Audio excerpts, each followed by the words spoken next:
Bienvenue sur Migration FM, radio émettant depuis Montréal au Canada. Bienvenue à cette émission du 28 juin 2025, consacrée essentiellement à la problématique des faux consultants en immigration.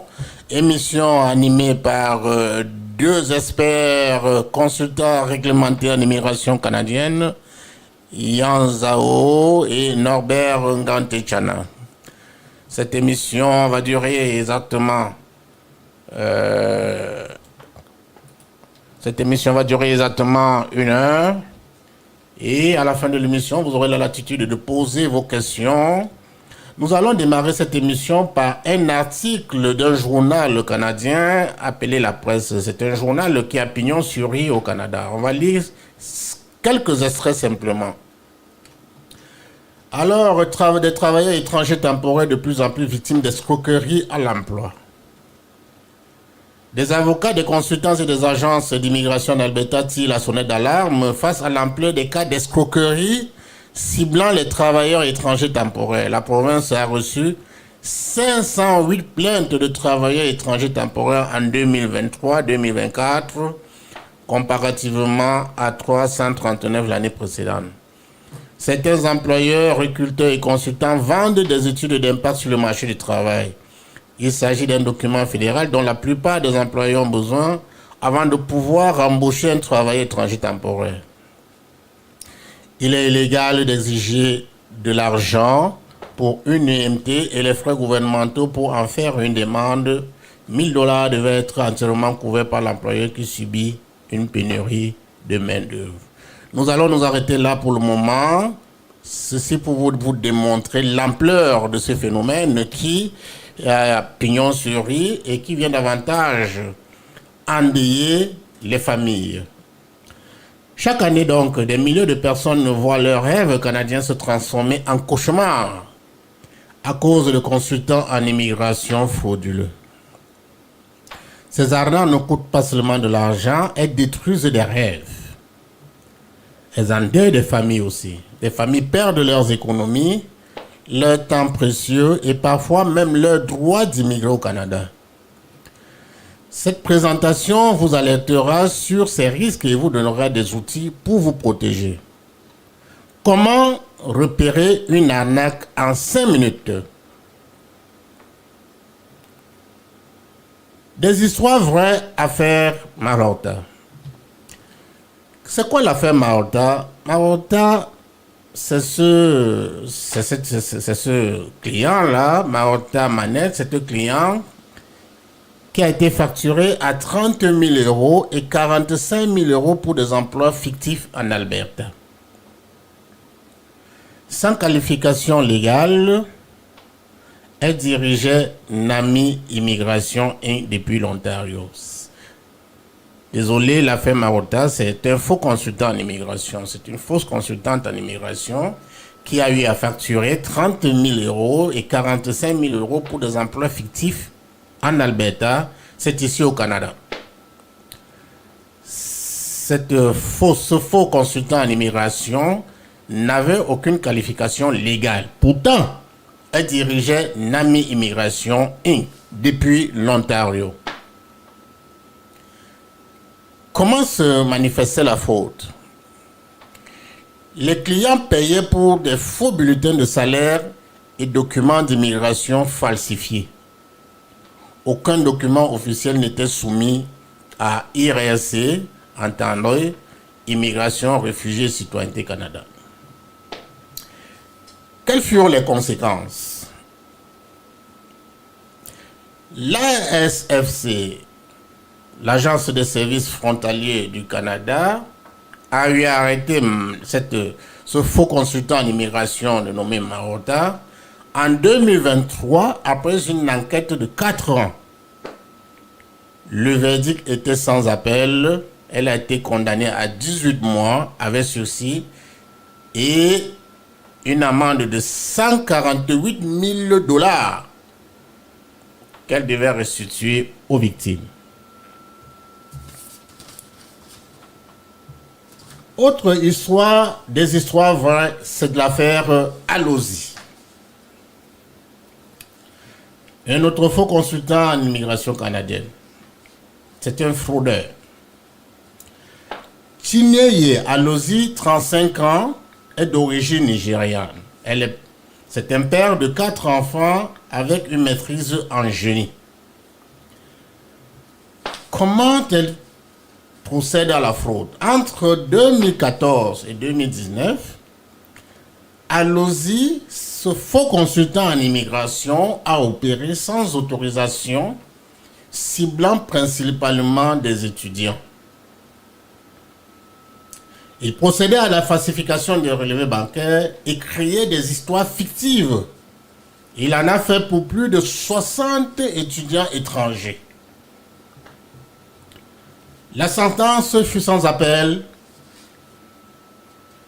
Il fut condamné à 2 ans d'assignement en résidence et à payer une amende de 29 000 $ après enquête de l'Agence des services frontaliers du Canada. Je vais passer la parole au docteur Yang pour la suite. Pourquoi tant d'en actes dans l'immigration canadienne? À toi, Yang. Merci Norbert. Bonjour, bonsoir, cher ami. Maintenant, on va parler de la raison. Vous vous demandez peut-être pourquoi il y a autant d'arnaques dans le domaine de l'immigration, pourquoi les fraudeurs s'attaquent spécifiquement à ce secteur. La réponse est simple et tragique à la fois parce que le rêve canadien attire énormément. Mais le chemin pour l'atteindre est semé d'embûches et les fraudeurs exploitent exactement cette vulnérabilité. Il faut être honnête, le système d'immigration canadien, c'est un vrai labyrinthe. Naviguer dans ce système-là demande une expertise réelle. Tout d'abord, vous avez 2 piliers gouvernementaux qui interviennent, le fédéral et le provincial. Déjà, ça complique les choses. Et ensuite, il existe plus de 100 programmes d'immigration différents. Il y a l'entrée express, les programmes de candidats des provinces, programmes pilotes, catégorie familiale, les programmes pour entrepreneurs, pour investisseurs, pour travailleurs autonomes, pour aides familiaux, etc. Enfin, la liste est longue. Et ce n'est pas tout. Chaque programme a ses propres critères d'éligibilité, ses propres exigences, propres documents à fournir et ses propres délais. Ce qui est valable pour un programme ne l'est pas forcément pour un autre. Voilà, donc ajoutez à cela que les politiques et les règles changent très souvent. Ce qui était possible l'année dernière ne l'est peut-être plus aujourd'hui. Donc, un programme peut fermer du jour au lendemain, les critères peuvent être modifiés et les quotas peuvent changer. Alors là, vous comprenez maintenant pourquoi tant de personnes se sentent perdues, pourquoi elles cherchent de l'aide. C'est tout à fait légitime et normal. Alors, on va parler aussi de la tuerie. Ça, c'est une vérité difficile à entendre, mais essentielle à comprendre. Tout le monde n'est pas admissible à l'immigration canadienne. C'est dur à accepter, mais c'est la réalité. Alors, que faire quand on n'a pas le niveau de langue requis, quand on n'a pas assez d'expérience pro, quand on n'arrive pas à obtenir une offre d'emploi, quand on n'a pas les diplômes reconnus? C'est exactement à ce moment-là que certains agents sans scrupules apparaissent avec leur solution miracle. Ils vous disent, genre, pas de problème, nous avons des raccourcis, nous avons des solutions que les autres ne connaissent pas. Et qu'est-ce qu'ils vous proposent? Des faux tests de langue, des fausses offres d'emploi, des montages coûteux de dossiers. Ils exploitent votre désespoir et votre méconnaissance du système. Par exemple, ils vous disent, pour 5 000 $, on va vous trouver un employeur qui vous fera une offre d'emploi. Ce genre de propositions-là peuvent sembler tentantes quand vous êtes dans l'impasse, quand vous avez l'impression que c'est peut-être votre seule chance, mais c'est exactement le piège dans lequel ils veulent vous faire tomber. Il y a aussi un autre facteur que les fraudeurs exploitent, l'impatience. Le processus d'immigration canadienne est long, très long parfois. entre la préparation du dossier, les étapes successives, l'attente des résultats et la décision finale. Il faut souvent compter plusieurs années avant d'obtenir la résidence permanente. Et ça, je vous comprends. Quand on a un projet de vie, quand on veut rejoindre sa famille, quand on cherche des meilleures opportunités, chaque mois qui passe semble une éternité. C'est là que les frotteurs frappent fort. Ils vous promettent, avec nous, c'est plus rapide. Nous avons des contacts spéciaux, nous connaissons des voies express que les autres ne connaissent pas. Mais écoutez bien, il n'y a pas de raccourci légitime dans l'immigration canadienne. Tout ce qui vous promet une solution rapide et facile doit immédiatement vous mettre en alerte. Alors maintenant, vous comprenez pourquoi ce secteur attire tant de fraudeurs. Nous allons voir ensemble comment ils pratiquent concrètement, quelles sont leurs techniques et surtout comment les reconnaître avant qu'il soit trop tard. Alors, ok. Page suivante.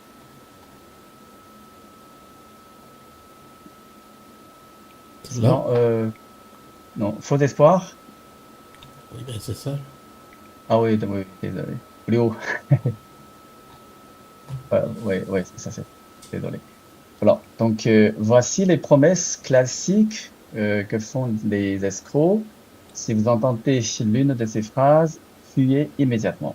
Genre, première phrase, exemple, nous vous garantissons une offre d'emploi au Canada. Ah, écoutez bien, personne, absolument personne, ne peut vous garantir une offre d'emploi. Un vrai consultant peut peut-être vous aider à préparer votre candidature, à améliorer votre CV, à vous préparer aux entretiens, mais garantir un emploi, c'est impossible. Parce que ce sont les employeurs qui choisissent leurs employés selon leurs besoins, leurs critères et leur budget. Aucun consultant ne contrôle les décisions d'embauche des entreprises. Alors, deuxième phrase, pas besoin de test de langue, on s'en occupe. Attention, c'est un signal d'alarme. Le test de langue est obligatoire pour la quasi-totalité des programmes d'immigration. Et les tests doivent être passés personnellement par vous dans des centres agréés avec vos propres compétences. Troisième phrase, approbation garantie à 100%. Alors là, chers amis, personne ne peut garantir l'approbation de votre dossier d'immigration. Tout simplement parce que ce n'est pas le consultant qui prend la décision. C'est un agent d'immigration IRCC qui évalue votre dossier selon des critères précis. Par contre, un consultant honnête vous dira, par exemple, selon votre profil, vous avez de bonnes chances, ou bien votre profil présente tel ou tel défi, mais jamais il ne vous promettra une approbation garantie. Alors, les pratiques illégales, là, ces consultants fantômes, là, ne se contentent pas de fausses promesses. Ils commettent des véritables crimes. Et si vous participez à ces pratiques, même involontairement, vous allez risquer beaucoup.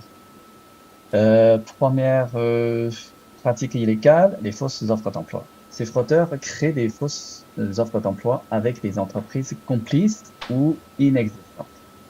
Ils vous demandent de payer pour réserver cet emploi, parfois des sommes énormes, comme nous avons vu avec l'affaire Malhotra.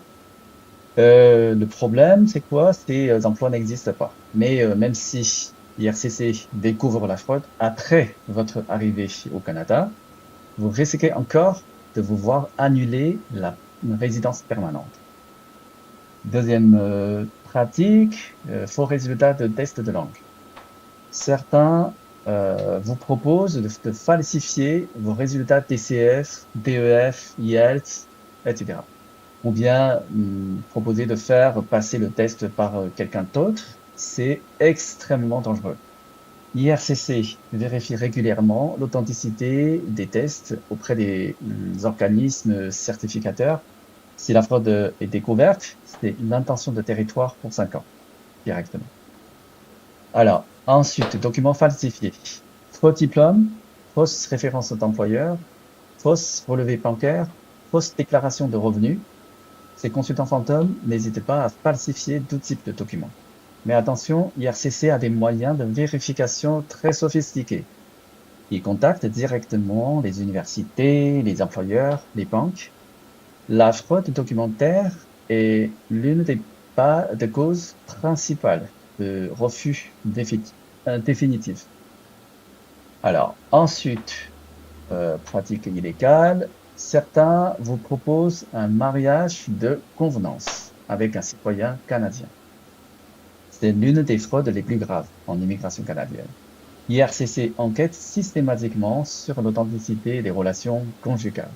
Les couples frauduleux sont généralement démasqués et les conséquences sont terribles. Interdiction de territoire, casier judiciaire, impossibilité de parrainer un vrai conjoint à l'avenir. Alors, ensuite, retenir votre dossier sans jamais le soumettre. Voici une pratique particulièrement cruelle. Ces escrocs prennent votre argent, vous font croire qu'ils travaillent sur votre dossier, vous donnent des nouvelles fictives, mais ne soumettent jamais rien à IRCC. Et puis, pendant des mois, voire des années, vous attendez toujours une réponse qui ne viendra jamais, parce que votre dossier n'a jamais été déposé. Alors, ensuite, ne pas fournir les documents soumis. Un consultant légitime doit toujours vous fournir une copie de tous les documents soumis en votre nom. Si quelqu'un refuse de vous montrer ou transférer ce qu'il envoie à IRCC, c'est suspect. Mais pourquoi il cache ces documents? Souvent, c'est parce qu'ils contiennent des informations fausses ou parce qu'ils n'ont rien soumis du tout. Voilà les principales techniques de ces prédateurs. Maintenant que vous connaissez déjà leur méthode, vous êtes mieux armé pour les détecter. Alors, ok. Ensuite, les conséquences dévastatrices. Voilà. Il faut que nous parlions des vraies conséquences de ces arnaques. Parce que ce n'est pas juste une question d'argent perdu. Non. C'est parfois une vie entière qui est ruinée. Je vais vous expliquer ce qui vous attend réellement si vous tombez dans le piège de ces fraudeurs. Première conséquence, votre argent perdu. On va commencer, bien sûr, par le plus évident. Nous parlons souvent des sommes considérables, 30 000, 50 000, parfois 100 000 dollars canadiens ou plus. Pour la plupart d'entre vous, c'est l'épargne de toute une vie, l'héritage de vos parents, l'argent emprunté à toute la famille. Mais dans 90% des cas, cet argent est perdu, définitivement. Même quand les fraudeurs sont condamnés, comme le cas mentionné plus haut, Malhotra, récupérer son argent prendra des années, quand c'est possible. Deuxième conséquence, faux dossier et erreur. L'argent, ce n'est que le début du cauchemar. Parce que si IRCC découvre que votre dossier contient des documents falsifiés ou des informations frauduleuses, vous risquez 1. Le rejet immédiat de votre demande et 2. Une interdiction de territoire de 5 ans minimum. Imaginez 5 années pendant lesquelles vous ne pouvez même pas demander un visa de visiteur. 5 années pendant lesquelles votre rêve est complètement bloqué. Alors, troisième conséquence, dossier terni. Voilà, quelque chose que beaucoup ignorent. IRCC garde un historique complet de tous vos dossiers. Chaque demande, chaque refus, chaque problème reste dans leur système. Si vous avez été associé à une fraude, même involontairement, cette information reste dans votre dossier pour toujours. Et ça va affecter toutes vos futures demandes. IRCC vous considérera comme une personne à risque. Vos futurs dossiers seront scrutés avec une attention particulière. Votre crédibilité sera entachée de manière permanente. Et la dernière conséquence, enquête criminelle. Si IRCC soupçonne que vous étiez complice conscient de la fraude, ils peuvent transmettre votre dossier à l'ICFC, l'acronyme de Agence des services frontaliers du Canada, pour enquête criminelle. Vous pourrez être interrogé, fouillé, traité comme un suspect, même si vous pourrez prouver finalement votre innocence. Le processus est long, stressant et coûteux. En fait, j'ai connu des personnes qui ont vécu cette situation, des gens qui sont vraiment honnêtes, et ils pensaient faire appel à un consultant légitime et qui se sont retrouvés traités comme des criminels. Voilà, l'impact sur leur vie, leur réputation, leur santé mentale, c'est catastrophique. Bon, au-delà de ces conséquences tangibles, le traumatisme psychologique est bien réel. Projet de vie retardé, brisé, stress chronique et perte de confiance dans le système d'immigration, ou bien certaines victimes même abandonnent complètement leurs rêves canadiens. Voyez, mes amis, le choix de votre consultant en immigration n'est pas anodin. C'est pas comme choisir un restaurant ou un mécanicien. C'est une décision qui peut littéralement changer le cours de votre vie.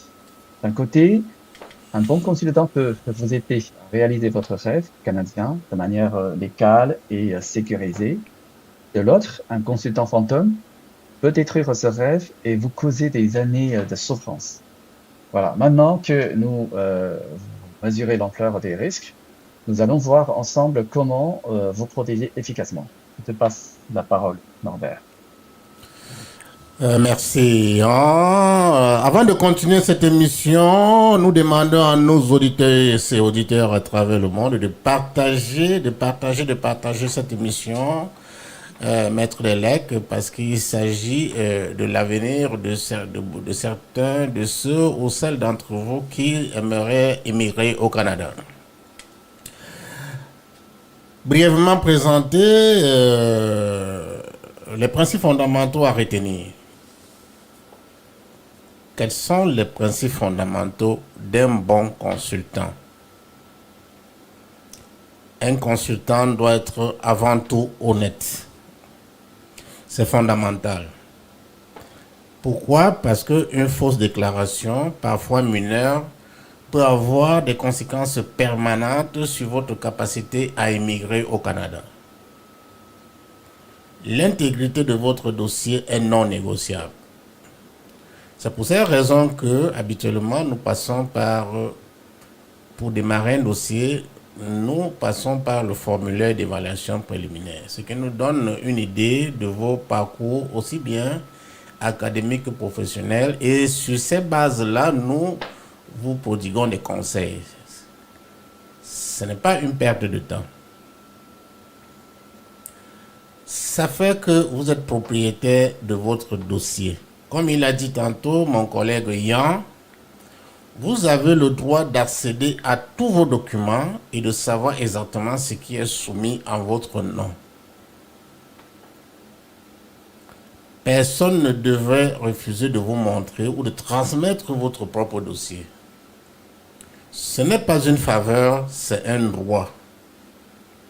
C'est votre droit d'exiger le contenu et le contenant de votre dossier d'immigration traité par le consultant en immigration. Les consultants qui vous disent que non, vous n'avez pas accès à votre dossier parce qu'il y a des secrets, parce qu'il y a des choses qui ne peuvent pas être mises à votre connaissance, et tout, ce sont des faux consultants. Il doit avoir une certaine interrelation, une certaine communication, une communication active entre le client et le consultant en immigration. Autre chose, et ça arrive très souvent, méfiez-vous des raccourcis. Méfiez-vous des raccourcis, parce qu'il y a des clients qui viennent souvent vers nous, ils nous disent non, ben voilà, je veux bien, mais par exemple, les tests de langue, est-ce que je peux valider une partie et puis le reste, je ne le fais pas? Est-ce qu'on peut créer le dossier sans la totalité des résultats de tests de langue ou alors sans l'évaluation des diplômes d'études? Non, ce n'est pas bon. Il faut se méfier des raccourcis. Le chemin légitime vers l'immigration peut être long et difficile. Mon collègue là, il a dit tantôt, il a souligné d'un trait rouge. Mais les raccourcis proposés par les fraudeurs mènent presque toujours à des impasses coûteuses. Par exemple, les faux consultants font ceci habituellement. Ils vous font croire qu'en créant votre profil sur Arima, ce serait plus facile pour vous d'avancer. Or, créer un profil sur Arima sans avoir le test de langue, sans avoir évalué les diplômes d'études est problématique. Parce que la durée d'un test de langue, la durée d'un profil sur Arima sur 1 an, c'est 1 an. Si au bout d'1 an, vous n'avez pas passé le test de langue et évalué vos diplômes d'études, vous perdez de l'argent que vous avez donné aux consultants. Et beaucoup de consultants, de faux consultants le font et à dessein. Ils savent très bien que ça ne va pas fonctionner parce que déjà les dates, pour obtenir les dates de passage des tests de langue, ce n'est pas évident. Et ils savent qu'après 1 an, votre dossier va devenir caduque sur le portail d'Arima ou d'Entrée Express et puis il ne vous remboursera pas l'argent que vous lui avez donné. Il va garder cet argent, vous perdez en temps, vous perdez en stress, vous perdez en argent. Donc, encore une fois, méfiez-vous des raccourcis. Le chemin légitime vers l'immigration peut être long et difficile, mais les raccourcis proposés par les fraudeurs mènent toujours à des impasses coûteuses.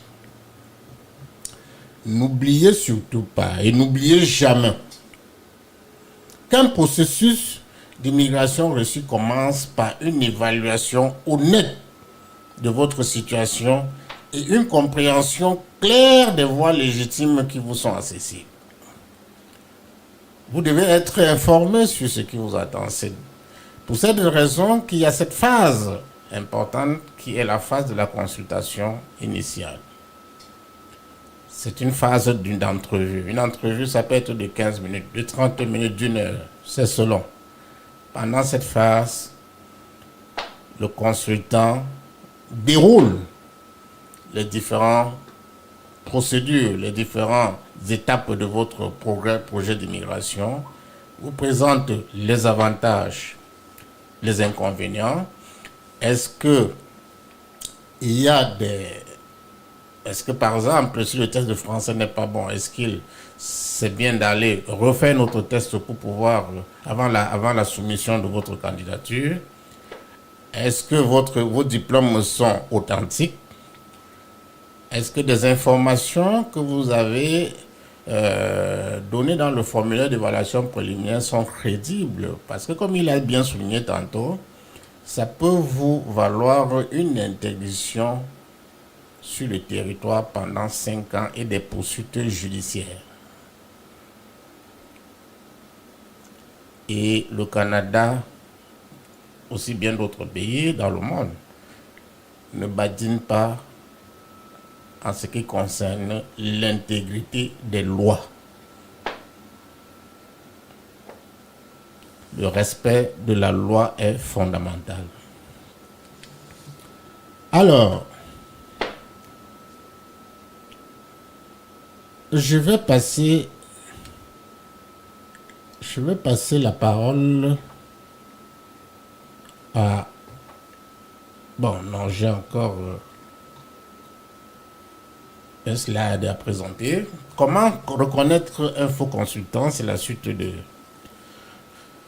ce que nous avons dit tantôt. Un faux consultant ne figure pas sur le registre des entreprises, sur le registre du collège des consultants en immigration et en citoyenneté. Le collège, c'est un peu, c'est ce que nous appelons l'ordre, c'est l'ordre des consultants au Canada. Si vous avez besoin de savoir si un consultant est authentique, vous avez la possibilité d'aller sur le site du collège effectuer des vérifications pour avoir le cas net. Est-ce qu'il est réglementé ou pas? Parce que s'il n'est pas réglementé, si c'est un faux consultant, vous ne le retrouverez jamais dans la liste des consultants agréés par le Collège des consultants en immigration et en citoyenneté du Canada. Et par ricochet, vous n'aurez jamais la possibilité de le poursuivre si jamais advenait un problème ou une escroquerie ou alors une arnaque.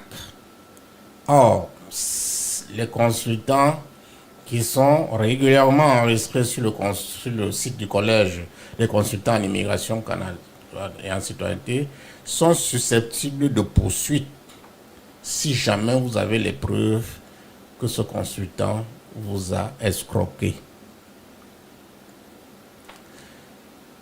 Aussi sur le site du ministère de l'immigration québécois, vous avez la possibilité de vérifier son inscription. Est-ce que c'est un consultant agréé, reconnu par le ministère de l'immigration du Québec? Là aussi, vous allez vérifier. Vous avez la possibilité d'introduire le nom du consultant, taper recherche, et le nom du consultant va s'afficher si il est reconnu par le gouvernement québécois. Si son nom ne figure pas, si c'est un faux consultant, son nom ne réapparaîtra jamais. Vous avez aussi la possibilité de rechercher le numéro d'entreprise légale.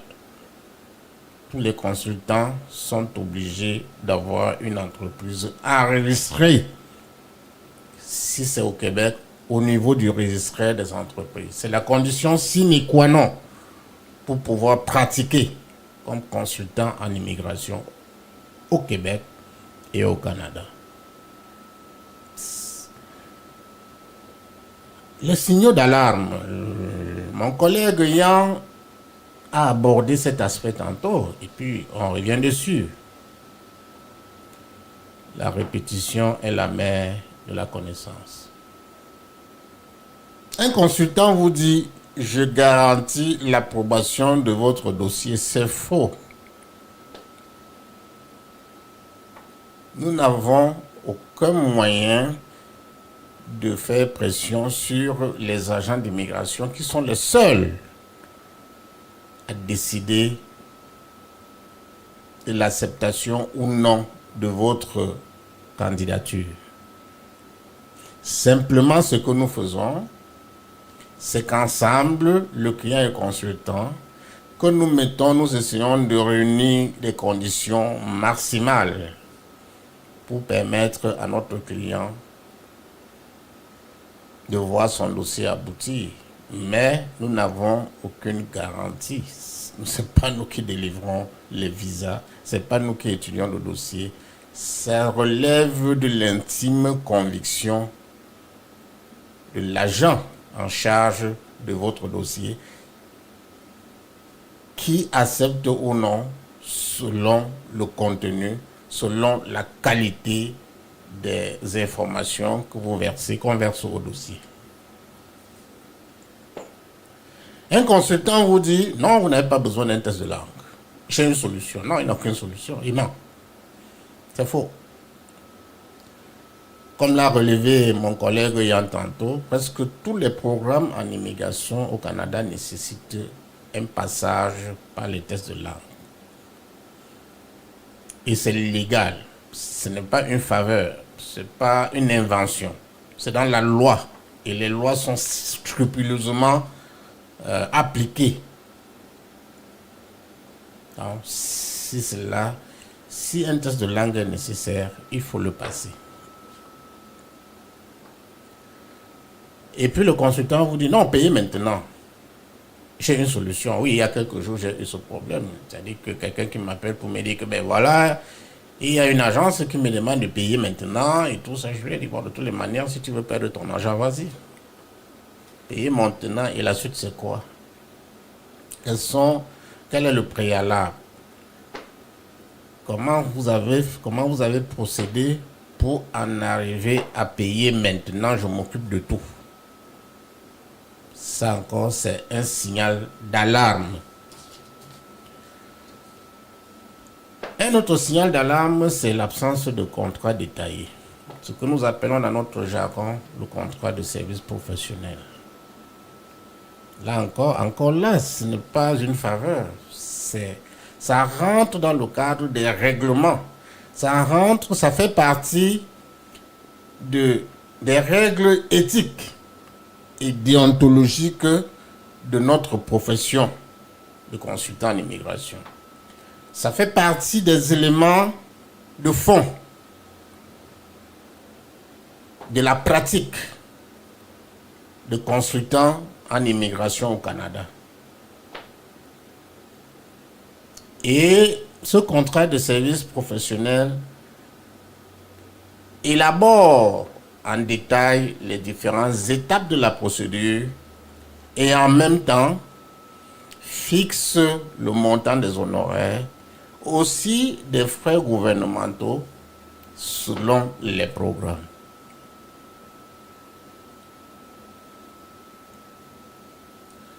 Peut-être mon collègue Yan reviendra sur ce point de contrat de service professionnel qui n'est pas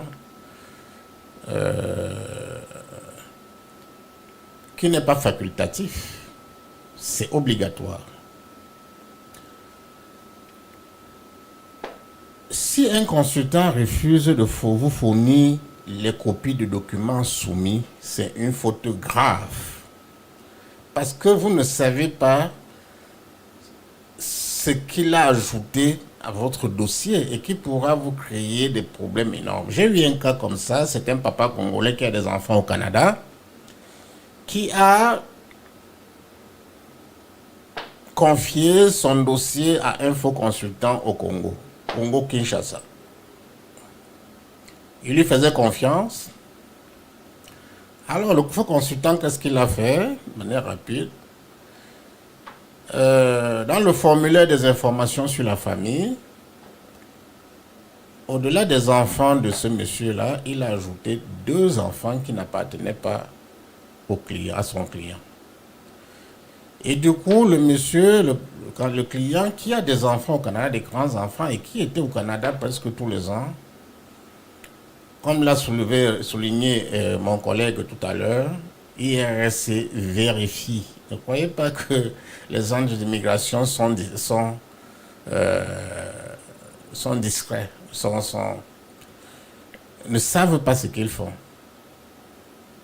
Ils savent parfaitement tous les mécanismes de faux que pratiquent les faux consultants en immigration. Et du coup, qu'est-ce qui s'est passé? Le client en question a été interdit de territoire pour 5 ans, alors qu'il a des enfants au Canada, un peu partout au Canada, et des grands-enfants.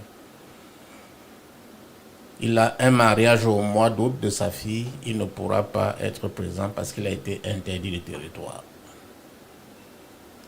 Ça, c'est l'une des conséquences du refus de faux consultants de vous fournir des documents, une copie des documents soumis.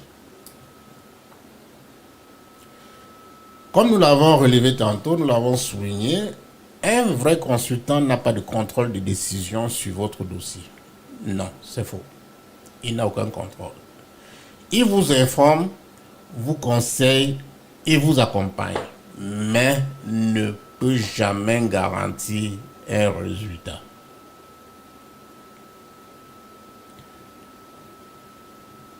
Alors, je vais passer la parole à mon collègue Yann pour nous parler des chefs-d'œuvre des faux consultants. À toi la parole, Yann. Ok, merci Norbert.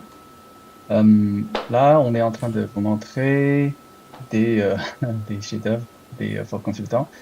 Sur cette page-là, vous voyez une usurpation de l'identité d'un vrai consultant d'immigration réglementé. La personne a pris l'image, le logo et le nom du vrai consultant et l'a mis sur sa page Facebook hein, sur les autres réseaux sociaux aussi. Voilà. Page suivante. OK. Là, c'est une faux document de contrat de travail. Voilà, c'est un faux contrat de travail. Tout d'abord, le tampon Immigration Canada, hein, qui est en bas là, au bas de page là.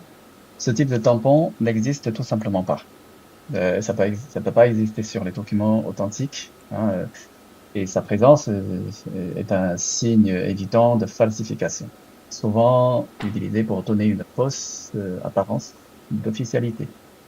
Ensuite, on remarque souvent, comme sur ce document-là, une mise en page non professionnelle et des fautes de grammaire, d'orthographe, et ensuite la signature douteuse, c'est-à-dire une signature sans nom, sans titre professionnel. Et le point essentiel et le plus important, c'est l'absence de détails, hein, obligatoire pour tout vrai contrat de travail. Il manque le poste offert, la description des tâches, le lieu de travail, les salaires, conditions de travail, avantages sociaux, etc. Voilà. Et page suivante. Voilà. C'est un faux permis de travail. En fait, l'utilisation de termes n'existe pas. Hein, dans le système d'immigration canadien, par exemple, Working Permit Approval ou bien Work Permit Visa. Ces formulations sont incorrectes. Le Canada parle officiellement de permis de travail ou bien Work Permit in English. Il n'y a ni visa de permis de travail, ni approbation de permis de travail dans les termes employés par IRCC, surtout dans les lettres officielles. L'usage de ces mots montre une méconnaissance du système canadien. Et ensuite, ici, sur cette page-là, vous voyez aussi l'utilisation abusive de tampons portant la mention approved. Norbert, j'ai pas encore. Tu vas trop vite là. Approved. Tu vois ici. Vous voyez ici approved. Et cela donne une fausse impression d'authenticité. Mais dans les documents officiels là, les autorités n'utilisent jamais ce genre de tampon. Voilà, page suivante. Alors, la catégorie sur cette page-là, c'est un peu peut-être flou, c'est un peu trop petit peut-être. Il mentionne, dans la catégorie, il mentionne Work Permit. En fait, dans un vrai permis de travail, sur le visa, là, l'autorité mentionne travailleur, pas un permis de travail. Travailleur comme catégorie. C'est ça la vraie mention. Ensuite, page suivante, s'il te plaît. Voilà. Là, il s'agit d'un faux document d'approbation de EIMT. EIMT, c'est l'acronyme de l'étude d'impact sur le marché du travail. En fait, c'est un prérequis pour faire une demande de permis de travail. En fait, l'erreur ici commise par le faux consultant, c'est que le MEFI ne transmet jamais d'EIMT à un bureau de visa. C'est au demandeur du permis de travail lui-même de la transmettre à l'IRCC. Et aussi, une autre erreur, le numéro de demande, c'est pas en conformité, parce que là, ça doit être composé par 7 chiffres, sans aucune lettre. Voilà. Bon, page suivante. La valeur d'un vrai consultant. Nous avons beaucoup parlé des faux consultants, mais il est tout aussi essentiel de rappeler la valeur inestimable d'un consultant réglementé qui fait son travail avec éthique et compétence. En fait, un consultant en immigration autorisé n'est pas là pour vous vendre un rêve ou des raccourcis. Il est là pour vous accompagner sur un chemin parfois complexe, mais toujours légal et sécurisé. Voici ce qu'on va faire pour vous. Les consultants réglementés évaluent votre profil de manière honnête et réaliste. Il ne vous dira pas ce que vous voulez entendre, mais ce que vous devez savoir. Il vous explique vos vraies options, même si elles sont limitées. Si vous n'êtes pas admissible aujourd'hui, il va vous dire pourquoi et, si possible, ce que vous devez faire pour améliorer, pour le devenir à l'avenir. Et il prépare aussi un dossier solide, complet et conforme aux exigences de TRCC. Il ne fabrique pas de mensonges, il construit votre dossier avec des faits. Ensuite, il vous répond à vos questions et vous donne accès à tous vos documents soumis, car vous êtes le propriétaire, et il vous accompagne tout au long du processus, même après un refus. Il est là pour vous quitter, pour vous conseiller, pour vous soutenir. Alors, page suivante. Un vrai consultant vous dit la vérité, vous quitte pas à pas.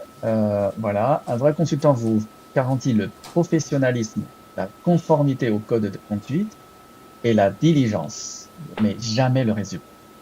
Je tiens à vous rappeler un point crucial. Toute forme de promesse de réussite, explicite ou implicite, est strictement interdite par la loi sur l'immigration et l'ordre professionnel. Si quelqu'un vous garantit le succès, il enfreint la loi et le code de conduite. C'est le signal d'alarme le plus fort.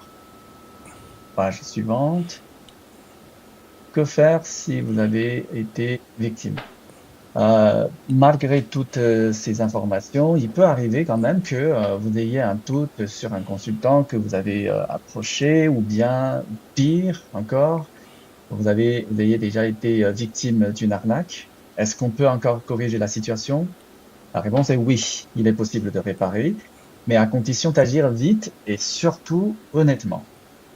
Si vous découvrez que vous avez été arnaqué, la première chose à faire est de ne pas vous isoler. Cherchez de l'aide. Voici qui vous pouvez contacter. En premier lieu, IRCC.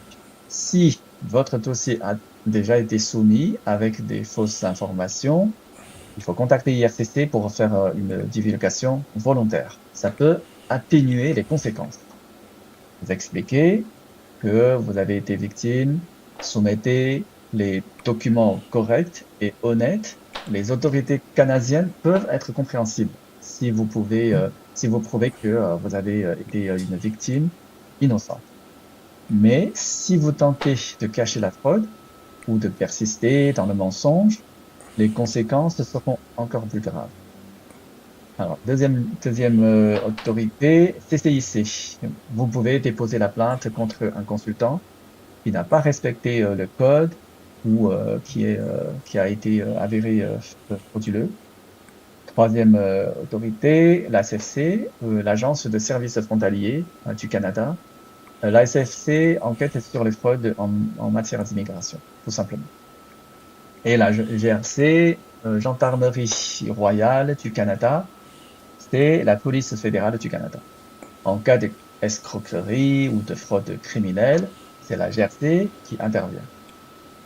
Et ensuite, un professionnel en immigration, comme nous, les consultants, on va évaluer votre situation pour déterminer des options de réparation. Et un dernier point, votre soi-disant consultant. Voilà, vous pouvez lui demander formellement de transmettre tous vos documents. En cas de refus, vous faites une mise en demeure par un avocat, voilà, pour mettre la pression. Ensuite, une question importante. Est-ce que c'est possible de récupérer mon argent?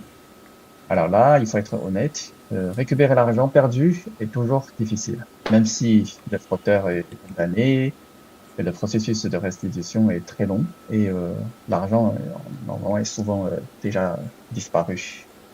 Par contre, il est encore possible d'entamer des démarches, comme porter plainte auprès des autorités, la police, la SFC, ou envoyer une mise en demeure au frauteur. Et dans certains cas, des recours civils peuvent être envisagés. Alors, page suivante. OK, conseil pratique. Alors, avant de choisir un consultant, on vous conseille, on vous suggère de vérifier systématiquement le numéro, hein. On répète encore une fois pour des choses très très importantes. Le numéro d'inscription du consultant auprès du CCIC ou du MIFI, hein, ça doit être votre premier réflexe, tout le temps. Et ensuite, vérifier le registre d'entreprise, c'est un autre gage de sérieux, et consulter les avis en ligne et les réseaux sociaux. Deuxième étape, avant de signer, poser des questions précises sur le programme proposé. Demandez pourquoi tel programme est le meilleur pour vous, quels sont les critères d'admissibilité, les délais, les documents requis, etc. Un bon consultant prendra le temps de vous expliquer tout ça en détail. Et il faut aussi exiger un contrat clair et écrit, voilà, comme on a mentionné, répété plusieurs fois. Et avant de payer, ne payez jamais en espèces sans reçu. Exigez toujours une facture ou un reçu, voilà, et privilégiez les virements bancaires traçables. Et vous devez éviter les paiements complets à l'avance, surtout pour les programmes d'immigration permanente, qui normalement impliquent 2 ou 3 étapes. Je prends l'exemple un programme de candidat des provinces. Il faut, dans la première étape, c'est de faire la déclaration d'intérêt, et ensuite, vous aurez la nomination provinciale, et en troisième étape, vous faites la demande de résidence permanente. Donc, pour ce processus qui est très long, qui est incertain, on ne sait pas est-ce que on sera accepté, invité et tout. Donc, dans ce cas de figure-là, vous payez en étapes, 2 ou 3 étapes. Et les autres conseils, n'hésitez pas à demander un second avis. Si vous avez un doute, consultez, tout simplement. Et vous pouvez faire confiance à votre intuition parfois. Si quelque chose vous semble louche, si vous ne vous sentez pas en confiance là, écoutez vous-même. Et je vous rappelle encore une fois, votre rêve canadien mérite d'être poursuivi avec intégrité et confiance. Si une proposition semble trop belle pour être vraie, c'est généralement qu'elle l'est. Voilà, je passe la parole à Norbert. Oui, merci Yann, et nous sommes tenus à parler délai. Le temps ne nous tient pas la gorge et nous allons rapidement conclure en rappelant les points clés. L'immigration attire des fraudeurs, soyez donc vigilants. Là, les arnaques promettent beaucoup, les arnaqueurs, ils promettent beaucoup, mais trop beau pour être vrai. Et les conséquences peuvent être graves. Par exemple, le refus, les interdictions de territoire et le traumatisme, la déprime et le stress. Un vrai consultant est inscrit transparent, il vous remet tout. Vous n'êtes jamais seul, des solutions existent même après une erreur. Notre message, l'information est votre meilleure arme contre la fraude. Si vous avez un doute, écrivez-nous, nous sommes là pour vous aider sans jugement. Nous n'avons pas vu le temps partir parce que cette émission, elle est importante, elle est fondamentale pour des potentiels clients qui aimeraient immigrer au Canada. Nous allons passer à la phase des questions-réponses. Il nous reste exactement 2 minutes. Nous allons répondre à 1 ou 2 questions et puis les prochaines questions, nous allons commencer par des réponses aux questions lors de la prochaine émission. Alors, 1 ou 2 questions parce que le temps imparti est en train de s'égrener. La question ayant, est-ce que je pourrais facilement décrocher un permis de travail? Il me semble que nous avons toute une émission là-dessus, la prochaine fois. Ouais, c'est ça. Ouais. Donc, c'est une question qui pourrait trouver des réponses lors de la prochaine émission. Il y aura une émission essentiellement consacrée au permis de travail. Alors, est-ce que les retraités ont le droit de postuler pour un travail et pour une résidence permanente? Quel est l'âge limité pour postuler? Comment reconnaître une ANAR? Yann? Oui, en théorie, oui. Toute personne, y compris les retraités, a le droit de postuler pour un emploi au Canada ou de faire une demande de résidence permanente. Par contre, il faut distinguer le droit de postuler de la capacité réelle d'être sélectionné.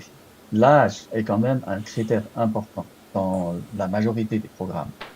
Surtout pour ceux qui sont fondés sur un système de points comme l'entrée express, même s'il n'existe pas de limite d'âge absolue dans certains programmes, les candidats âgés peuvent perdre des points, ce qui réduit leurs chances d'être sélectionnés, tout simplement.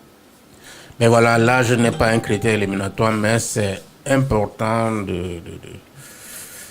d'avoir là un âge acceptable pour pouvoir postuler à ces programmes d'immigration comme l'entrée express et autres. Parce que c'est des programmes qui sont basés sur des facteurs et qui sont notés. Alors, la dernière question pour terminer, parce que nous sommes vraiment à la fin de cette émission. N'y a-t-il pas de possibilité également d'immigrer sur la charge d'un employeur potentiel? Je pense que cette question-là, ce sont des questions que nous allons réserver pour la prochaine émission. Peut-on également immigrer au Canada avec une bourse d'études gratuite et un emploi pour vivre convenablement au Canada? Yann, est-ce qu'on peut immigrer au Canada avec une bourse d'études gratuite et un emploi pour vivre convenablement au Canada? Là, c'est possible d'obtenir une bourse d'études. Ça dépend de votre profil, du programme et de l'école. Vous pouvez, ça c'est premier point. Deuxième point, vous pouvez travailler en tant qu'étudiant étranger. Vous pouvez travailler à temps partiel pendant vos études au Canada jusqu'à l'ordre de 24 heures par semaine. Très bien. Quelle autre forme d'alternative me proposez-vous pour immigrer légalement au Canada? Déjà, on ne connaît pas vos premières intentions, mais comme on vous l'a dit tantôt, ça passe par un formulaire d'évaluation préliminaire. Vous remplissez le formulaire d'évaluation préliminaire, vous soumettez votre formulaire au consultant en immigration qui va organiser une entrevue après que vous ayez payé les frais de consultation initiale. Quels sont les dossiers à fournir pour un visa visiteur si on a une invitation? Je pense que c'est une question qui trouvera une réponse lors de notre émission sur les visas visiteurs. Alors, la prochaine question. J'ai consulté plusieurs agences et à chaque fois, on me demande d'envoyer de l'argent, à peu près de 100 000 en ligne pour ouverture de dossier et j'ai jamais envoyé pour ne pas me faire arnaquer. Alors, ma question est la suivante. Dois-je envoyer mon argent pour commencer les procédures? Et si c'est le cas, comment puis-je savoir si ce sont des personnes de confiance? Nous avons largement élaboré là-dessus le danger de payer de l'argent à l'avance. Ça, ce sont des arnaqueurs, des faux consultants. Là, la situation n'est pas très très claire pour moi parce que là, moi, je dirais 200 000 dollars, non, francs, peut-être CFA. C'est environ 500 dollars canadiens pour ouvrir un dossier. Ça peut être raisonnable hein, si le consultant a déjà évalué votre dossier et a proposé un programme précis. Mais il dit qu'il a consulté plusieurs agences. Ce sont des agences, là. Ce ne sont pas des consultants. Voilà. Ça dépend, ouais. Si c'est une agence qui est tenue par un vrai consultant en règle, hein, ce montant pourrait être un dépôt selon le programme proposé. Voilà, tout simplement, c'est comme la situation n'est pas totalement claire pour moi. Donc voilà, c'est ça ma suggestion. Oui, ça revient à la pression que nous avons faite tantôt, c'est-à-dire que le client doit vérifier si le consultant est vraiment réglementé, s'il figure sur la liste des consultants agréés par le collège des consultants, par le collège et Immigration Québec. Donc, tous ces préalables doivent rentrer en ligne de compte pour pouvoir véritablement engager la procédure. Je pense que nous arrivons au terme de cette émission et nous vous donnons rendez-vous dans 2 semaines pour une émission qui sera essentiellement consacrée au permis de travail au Canada. Sur ce, nous mettons fin à cette émission et nous remercions notre technicien de la régie dentaire, Alain Yang, qui est toujours là pour nous accompagner. Et à bientôt, si Dieu le veut. Merci, à bientôt.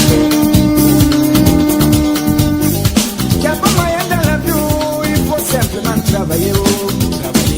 Travailler, c'est ça la vie.